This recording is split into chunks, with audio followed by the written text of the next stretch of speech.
பெரியோர்களே, தாய்மார்களே, ஜோதிட ஆர்வலர்களே அனைவருக்கும் வணக்கம். உங்கள் முனைவர் TSR ராமகிருஷ்ணன் பேசுகின்றேன். இன்னைக்கு ஜோதிட சம்பந்தமான ஒரு பொது பதிவு தான். எல்லோருக்கும் நம்ம பசங்க பிள்ளைங்க நல்லா படிப்பாங்களா, பெரிய கல்விமான் ஆவாங்களா, நல்ல பதவி கிடைக்குமா, நல்ல பொறுப்பு கிடைக்குமா அப்படிங்கிற ஆவல் குழந்தை பிறந்ததுலேருந்து அந்த காலேஜ் போய் ஜாயின் ஆகி இது வரைக்கும் இருந்துகிட்டே தான் இருக்கும். கேடில் வெளிச்செல்வம் கல்வி ஒருவருக்கு மாடல்ல மற்றவை என்பது வள்ளுவர் வாக்கு. அது மாதிரி ஒருவர் நல்லா படிப்பாரா இல்லையாங்கிறது நம்ம ஜாதகத்தில் எதை வச்சு சொல்லிடலான்னாலும், நம்ம ஜாதக கட்டத்தில் கல்விக்கு உரிய ஸ்தானம் 2ஆம் இடம், 4ஆம் இடம், 9ஆம் இடம். 9ஆம் இடம் உயர்கல்வி, 2ஆம் இடம் 4ஆம் இடம் பொது ஆரம்ப மத்திய கல்விக்கு வரும். இதுபோக லக்னாதிபதி வலுவாக இருக்கிறாரான்னு பார்க்கணும். லக்னாதிபதி வலுவாக இருந்தால்தான் எதுவுமே நடக்கும். லக்னாதிபதி வலுவாக இல்லைன்னா எதுவுமே நடக்காது. அதே மாதிரி நவகிரகங்களில் கல்விக்கு முதன்மையானவர் புதன். அந்த புதன் வித்யாகாரகன்னு சொல்லுவோம். அறிவுகாரக கிரகம் புதன், அறிவுகாரக கிரகம் குரு, கல்விக்கு வித்யாகாரகன் புதன்.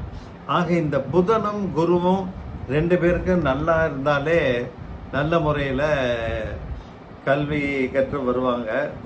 இருவரும் சேர்ந்து ஒருவருக்கு இருக்காங்கன்னா நல்ல யோகம். அதுவும் இருவர் சேர்ந்தோ அல்லது பார்வை பெற்ற நிலைமையிலேயோ வளர்பிறை சந்திரன் அவருடைய ஜாதகத்திலே இருந்தால்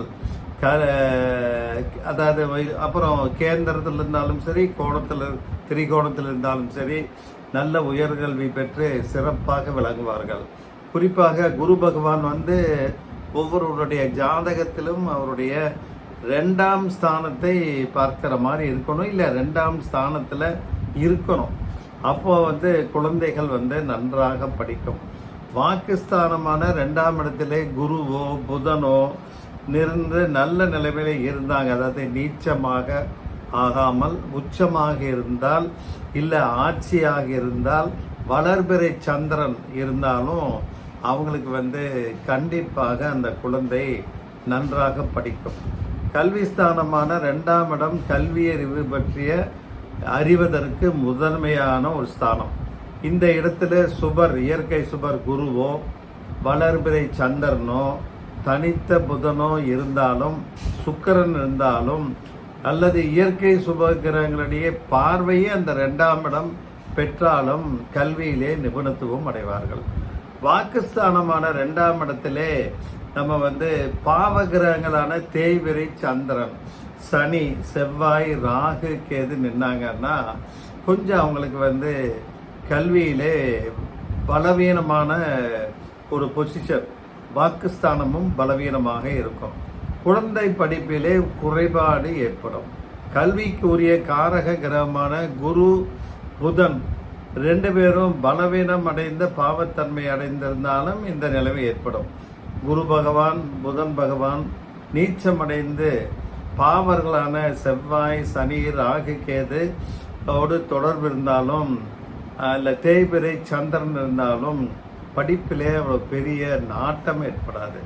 சில நேரம் 2ஆம் அதிபதி பாதிக்கப்பட்டிருந்தாலும், லக்னாதிபதி வலிமை பெற்றிருந்தாலும், ஒருவேளை குரு பார்வை அந்த 2ஆம் இடத்தை பார்த்தது அப்படின்னா ஓரளவு எதிர்நீச்சல் போட்டு படித்து நடுத்தரமான நிலைக்கு விடுவார்கள். ஆக இந்த மாதிரி பாவங்கள் உங்களுடைய குழந்தைகளுக்கு இருந்தால் கவலையே படாதீங்க. குரு புதன் 2 பேரும் நல்லா இருக்கணும்.